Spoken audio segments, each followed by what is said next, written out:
Alright, hello. My name is Shane Martin, and this is my presentation on descriptive statistics. First, what is descriptive statistics? Descriptive statistics are brief informational coefficients that summarize a given data set, which can either be a representation of an entire population or a sample of population. So there are two measures when we look at descriptive statistics. There are measures of central tendencies, and little subcategories for that are mean, median, and mode. If you look down at the picture on the right, it shows examples of all three. And then measures of dispersion. So standard deviation is based on the distance each number is away from the mean. And I included an example of the formula to the right. We can look at a population in this instance, or we could look at just a sample of numbers. And then the range is the difference between the highest and lowest numbers in a data set. So again, on the right, it shows that 3 is the lowest, 9 is the highest. The range would be 6. So how do organizations benefit from descriptive statistics? With correct data, members are making more informed decisions. So without data at all, members will be relying on intuition and experience maybe to make their decisions more informed. But with data, it adds just another element to decision making. Data-based decisions are just going to lead to more success. There's just a lot happening, and there's so much information that can be taken advantage of. Using data to make informed decisions is just very beneficial. In a quote that I included here, descriptive analytics helps companies understand what has happened to date. Combining descriptive analytics with diagnostic, predictive, and prescriptive analytics helps companies explain why something happened and can predict potential future outcomes and possible actions. So with this, I mean, we can go back to what we were talking about with measures of dispersion. We can maybe a company goes through a bad time and they have to look back and see what they did to go back and fix that. And they can look at the different data and come to a conclusion on why the results happened. How do organizations benefit from descriptive statistics? It creates a way for us to better understand what the data is saying. So without any visuals or anything, we're just looking at a data set that's very hard to get anything from. You may know what the data is coming from, but with just a bunch of numbers organized a certain way, it's tough to see how things are. So with descriptive statistics, it helps facilitate data visualization, and it allows for data to be presented in a meaningful and understanding way, which in turn allows for a simplified interpretation of the data set in question. So there might be a lot of data that companies are looking at, and they have to really compartmentalize what they want to look at and take certain data that will tell them how much money they're going to make next year.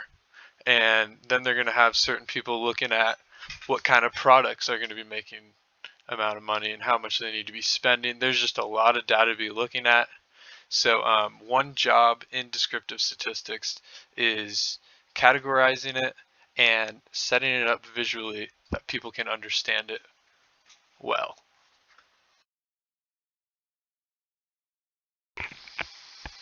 All right, so kind of diving into the ethical side of statistics.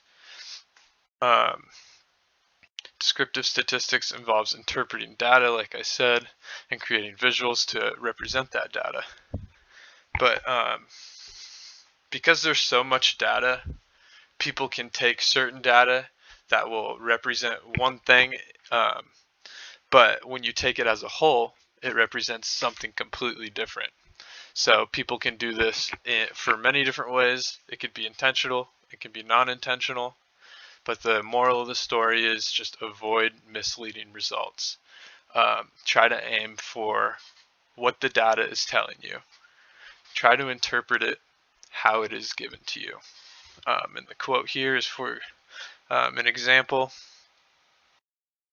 After a broad survey of many customers, a company might decide to publish and make available only the numbers and figures that reflect well on the company, and either totally neglect or not give due importance to the other figures. So maybe they're researching how a product would fare in the market and how customers have liked it. And maybe it's getting like 50-50 feedback, but they still decide to release it, and they produce a commercial with that survey and only include the customers that absolutely love the product. And that might be very misleading to the public, because half of the people in that survey might not totally enjoy the product, and overall it's just misleading. So let's stay away from that.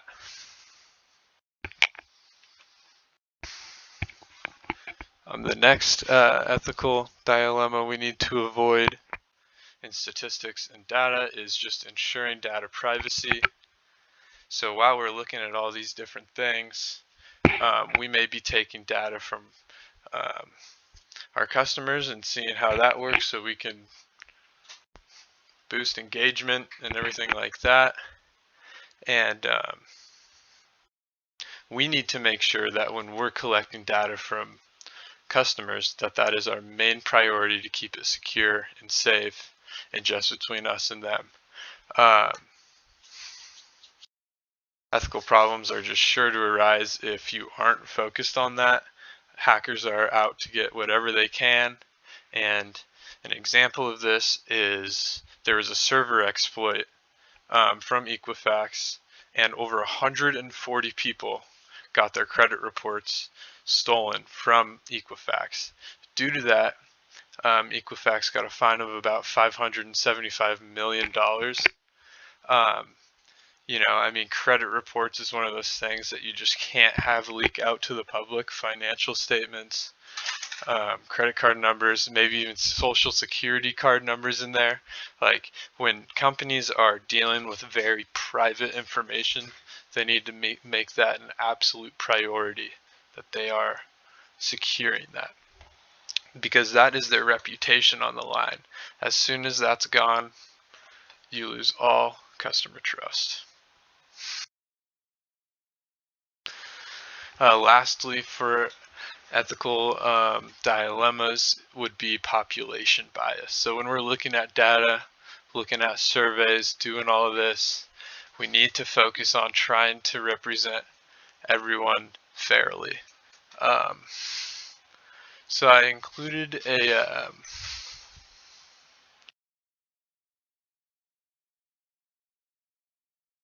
little quote here. Big data research can help overrepresented populations while not providing gains to, or even possibly harming, underrepresented populations. This occurs when big data research uses data prominently obtained from a single group based on race, ethnicity, country of origin, or socioeconomic class. So now we're going to take a look at the biblical perspective on ethics tied to statistics. So this one I wanted to tie to our issue talking about privacy, and kind of what I found when I was looking at the biblical perspective on just privacy and discretion, even in a business setting. The Christian moral tradition provides a solid foundation for the right to privacy by linking it to an act of communication and sharing information. a fundamentally relational activity oriented toward both the personal and common good. So there's a trust there, like I said, and in business, we just have to keep that trust. Without that, the company is nothing. Without the customer trust, there's no way a company can succeed. Now, the perspective on misleading information. So this is just how I interpreted it, obviously, and what I was looking at. But I think Exodus 23:1 represented this in a good way, I think. You shall not spread a false report. You shall not join hands with a wicked man to be a malicious witness. So I think it's a good representation of providing misleading information. So in terms of just representing a data set, people can provide misleading information, make graphs that tell one story and not the whole story. This may be intentful or not, but I believe it is still malicious to go through with that. So we need to make sure that we're doing our best to come out with the information that is represented from the data set and maybe not what we want it to say. All right, and now population bias. So I was looking at a little study, and the study was on 555 Palestinian adolescents between the ages of 12 and 18. They're presented with the old trolley dilemma where they would choose either one Palestinian man getting killed or saving the lives of 5 children who are either Israeli or Muslim Palestinian. The participants responded from their own perspective and from Allah's, their God's perspective. And the study showed that when they were thinking from God's perspective, it reduced the bias from their own group by around 30%. And I'm not saying this is 100% fact and everything like that, because we all know with statistics, it can show relation towards something. But I think it was just cool to include, and yeah, we need to always think from God's perspective, and I think it'll make us better workers, better people, socialize better. It's just when we're people of faith, I think it's good to be thinking from God's perspective and always take God into account. And yeah, while we use and create representations for data, we need to always think about how we can display data that represents everyone fairly. So yeah, overall, I think we just need to focus on being ethically sound in statistics. I don't think it's very common to think about ethics in statistics, but I think it's very important. And our jobs as people of faith is to be as true as we can and try to be the best that we are. Here are my references.